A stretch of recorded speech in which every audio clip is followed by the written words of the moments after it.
Hey artist friends, today I'm going to talk to you about these Etchrlab sketchbooks. I'm going to give you a review, my thoughts, my opinions, my experience using them, the price, and maybe even compare them with some other 100% cotton sketchbooks that I've tried before. And also, I'll be giving you a little sketchbook tour of this one that I've completed, the bigger one. So if you are interested, keep watching the video. Right, so let's begin. Firstly, if you have been in this watercolor world, you know that 100% cotton is the creme de la creme of watercolor painting. And there was a time when we were all hunting for sketchbooks that are made out of 100% cotton, and there weren't that many a couple of years ago. And then this company suddenly appeared. They called Etchrlab, and they started to infiltrate the watercolor world, the watercolor YouTube world, and artists like Emma LaFave started using them. And everyone wanted to try because look at these very special sketchbooks. First of all, this range is called the Etchrlab Everyday Sketchbook. I'm not sure if it's the same name now because I just went on the website and it just says Etcher Sketchbook, doesn't have the word everyday. But in the past, it used to be called the Everyday Sketchbook because there's also another line called the Perfect Sketchbook, and that's not this one. This is the Everyday Sketchbook, and it's meant to be sort of like the middle tier sketchbook. However, I have obviously, you can say, I have bought a couple, and this is how I went about doing it. So I've always wanted to get these, but in the past, when you go onto the Etchrlab website, you only could buy them in sets of 3s. Either this one size in 3, so this is, you call this B5, or the A5, or, oh hang on, sorry, this is B5, yep, A5 and A6, that's right. So you only could buy it in set of 3. So I actually didn't get them for a long time because it ended up being like $100 over for 3, and it was the first time using it. I wasn't sure if I wanted to do that. So I actually went to Singapore and I walked into an art shop called Overjoyed, and I found that they were just selling the one. They were just selling the one, which I believe was $30 or $40, quite expensive, and I wanted to try, so I grabbed this one, the A5 size. So this is the very first Etchrlab sketchbook that I owned, and as you can see, the date is 2022, almost 3 years ago now. Just giving you a little quick flip through. I'm not sure if I ever gave a sketchbook tour on this one. I don't think so. So I won't really, because I feel like, it's old. It's 3 years ago. It's not something I want to share or be super proud of because I'm still, it's still a little bit rough. This is a Jenna Rainey tutorial. But I painted it upside down, this one. But it was my first 100% cotton sketchbook, and I finished it. All right, so what did I think of it after finishing this? And I think my last painting was, what is this? 2023, early 2023 is what I wrote.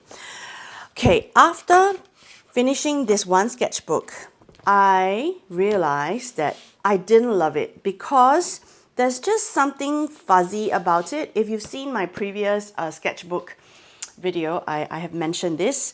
It's actually really faded. It fades, or it feels not sharp. So although it's 100% cotton, I am not sure why I'm just not 100% 100% satisfied with it.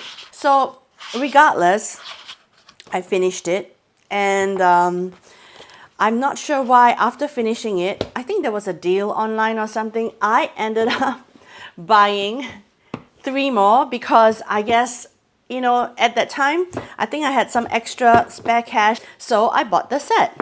Okay, the first one that I actually started using is this bigger one. I actually really like this size. Always hunting for a portrait sketchbook that's a bit bigger, all the way up to A4. I don't like the landscape ones because the way I paint, I like to either have it like this, open up in a spread this way or this way. All right, so I'm going to give you a tour of this one, which I'm more sort of like proud of, and I've actually finished it. But I'll also let you know that I have started on this one as well, and this is something that I am currently working on and finishing. Well, I'm about halfway. And the funny thing is the small one, I actually hardly used because it's just not my size of preference. So I have used it and I've almost like forced myself to use it. I don't know why. I just don't grab it. I don't reach for it as much. So this is really redundant for me. This size, not going to buy any more sketchbooks of that size. All right, one more thing I wanted to share about these sketchbooks now. Now that I've gone onto the website, I realized and I've seen that they do sell it single.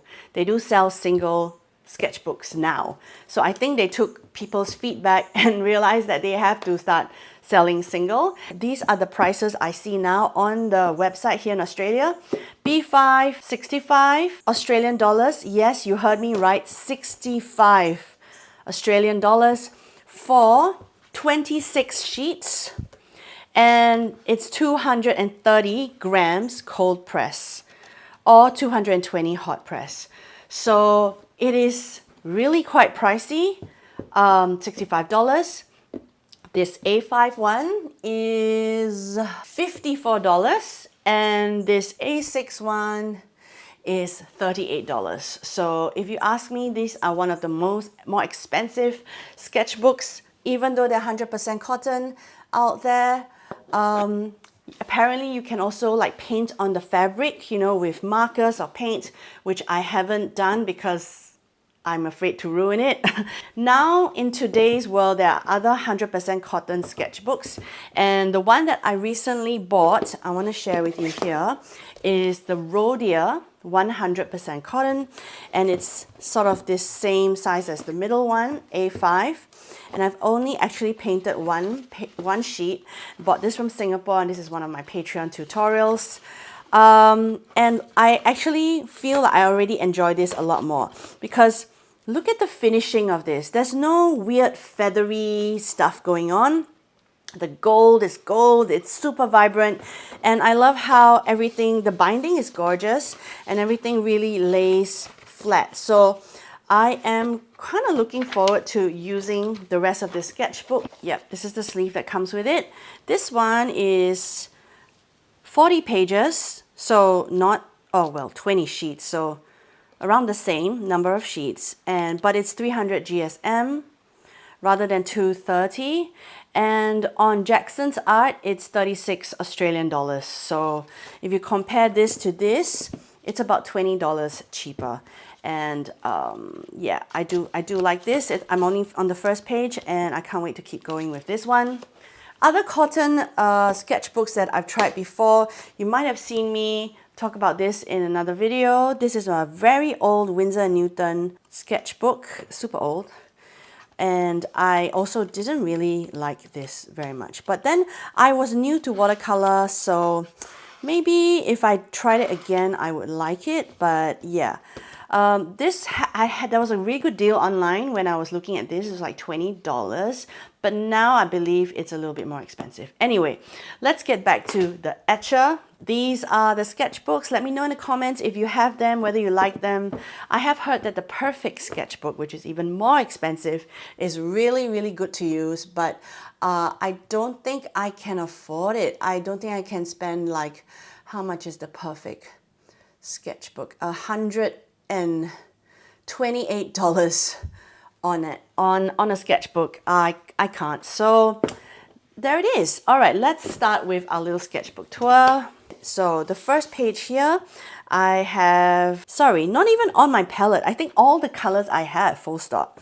I decided to do a little swatching exercise. Like you can see how many sap greens I have here. Winsor and Newton, PwC, Rembrandt, Holbein. Yeah, so this first page, just a nice fun swatching page to do. If you ever feel like intimidated by the first page of a sketchbook, I recommend doing a nice cute swatch like that. All right, so we go straight into some loose florals. I don't know what reference this is. It's kind of muted. I don't really love it right now looking at it, but I just, wanted to practice my brush strokes, outlining details. Okay, this one I really, really like because I guess I was quite intentional with details, and I love the centers of this one. I love the color combo. I love the whole composition, and I'm pretty sure I looked at a bouquet and made this, so I really like this page. August 23, so a year and a half ago.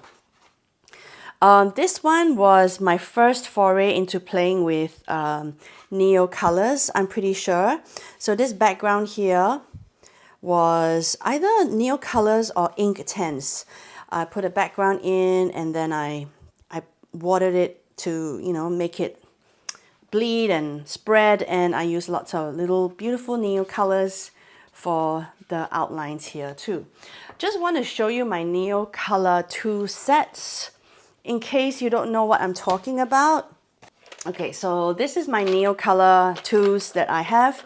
I chose all these colors individually from the art shop because I didn't want to get the whole set, and I knew I would just wanted all these really cute colors.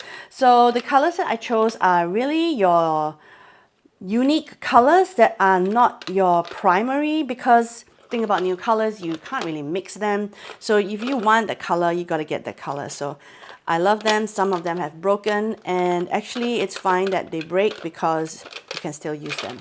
So yeah, Neo Color 2s are basically water soluble, so they're not water resistant.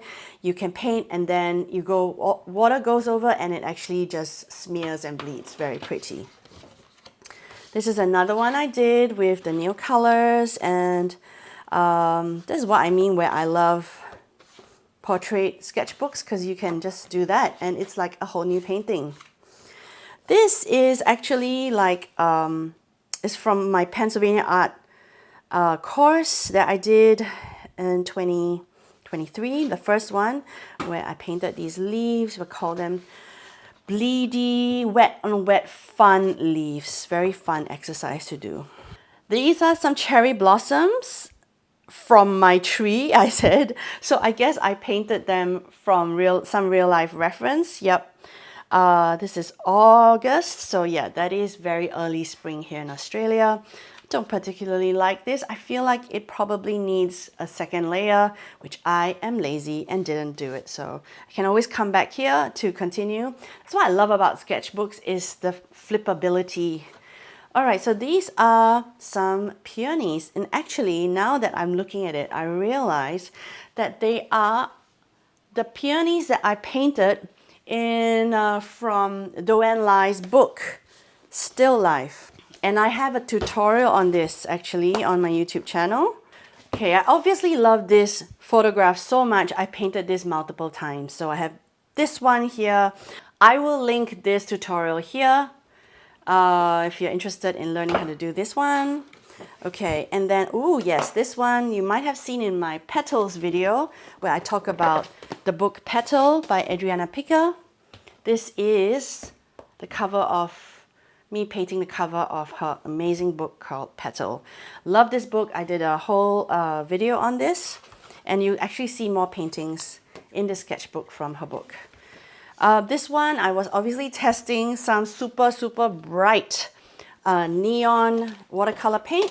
If you want to see which ones, I believe it's from this set that I got. It's called Art by Marlene. And I believe it's one of these pinks. This one here, Kiss Me. Very, very bright. Obviously, I don't think I'll make a painting this bright, but it was me testing it out. Ooh, this one's also a really fun abstract that I was playing with my fan brush. I was doing these Laura Horn tutorials classes. Laura Horn is a really, really wonderful Australian abstract sketchbook artist, and she's like, oh yeah, get your fan brush out. Play with the lines, and I love it. I love how played with the values, composition, flow, and all of that. A really nice exercise. If you love abstract and you love loose floral, they're really related. Okay, All right, and this one is actually one of my paintings where I used a real life reference and I painted 3 versions of this. And if you want to watch this, I believe you can on my Patreon. It's in the collections of loose floral bouquets. Very loose, very messy, dreamy and fun. All right, so this is one more from Petal, and this is her Australian section. So the Petal book, where she has all the Australian flowers. So we've got Banksia, we've got this beautiful protea flowers, and yeah, so inspiring, this book. I made such fun sketchbook pages from his. Okay, so this is, I also believe, another one where I used the neon set. So I also learned by looking at this now how I would not put all the neon colors together. It's a bit much. It's too much. Too much for the eyes, too much. But also I use a bit of ink or over here and here, so like literally ink in a jar with, I believe, a dip pen. I don't know if you've tried that before. That's super duper fun. So this is a little dip pen. So when you dip it into ink, it just drips off this, and then you can make all these cute, amazing, really fun little marks. So I've not done a tutorial on this before, but it's really fun, and it's great for mixed media work. This one is, oh my god, same. I just did a giant rose, Neo Color 2s, and I believe this Disco Fever in the background. This one is also some really fun alien-like flowers, and with a nice yellow background. Very, very loose. I can tell, like, you know, when I reach this part of the sketchbook past the middle, I start to get more and more relaxed, and I'm like, oh, not so precious anymore, and don't think about how much this costs. This one is also just some play, which looks quite yucky if you ask me. Very muddy, and, you know, trying out some colors, but yeah. Okay, this one is fun. I decided to do a landscape. I had this urge to do landscape, which I don't do often at all. I'm not an expert on it, but it's actually from this book called Australia Wildflower. And yeah, this is the reference. And yeah, this is also in my Patreon. If you're interested in learning how I did this, you can check it out. What else? Oh yes, Protea. Another really fun one that I made a tutorial of. And this is just very loose, very beautiful, and it is from here. So I have a lot of I've done a lot of tutorials for YouTube. In going forward, tutorials will only be on my Patreon, full-length tutorials. My YouTube channel will be more like sketchbook tours, art and supplies, and other broader art content. So I believe this Protea one will also live on my Patreon if you want to check it out. It's a really short, easy one to do. I promise you'll learn a lot of skills of bleeds and how to make these leaf colors as well. I really love it. Very proud of it. This was just some fun, as you can see. Just wanted to de-stress and make some marks using a few different, you know, supplies, and just playing and just scratching, and you can see how like angry even it feels like. Ugh. And yeah. Ooh, this one I like. I can't remember if this is a tutorial. Honestly, I don't think so. This is actually something from this beautiful book called Velvet Pears. And I'll show you the reference. It's like when you see the reference, how can you not paint it, right? How can you not? It's messy. Like, it's really, really messy. But yeah, I love it because there's this whole light and dark in the background and the flowers in the foreground. And it's tricky to do that, but it's worth a go. Really, really worth a go. All right, this is also from the same book, Velvet Pears. I really adore doors and how lovely it is to paint them sometimes. You know, there's old doors with leaves all around, and this one is just trying to get some shadow and light going in this chair. Oh yes, this is a nice one layer thing that I did. I love how it's just spilling out of the page, and I made the vase super loose, super loose. This, I believe, is just one layer. Just get in there, paint, make the marks. And what is this? Let's not talk about this one. Oh my gosh, I love this so much. I remember painting the bouquet and then had just a plain white background, and then I came back and I'm like, you know what? Let's make it even more moody. Let's moody the thing up. So I put this background, I don't even remember the color, but it looks like a mixture of purple and brown probably. Love it. And last page, same thing. I think this is almost like a reverse of this. I made the flowers really dark and gave it a nice light, still moody, purplish light background. It says June 24. So I actually finished this sketchbook more than 6 months ago. It took me a while to film this sketchbook tour for you. That is the sketchbook tour for this video. There will be more sketchbook videos coming out because I'm working on a couple more at the moment, and I have a few that are about to finish. Otherwise, thank you. I hope you enjoyed this tour. Thanks for watching. I hope you enjoyed this video. Please like and subscribe. Like and subscribe, and check out my Patreon if you want to learn watercolor painting from me. Otherwise, I'll see you in the next one.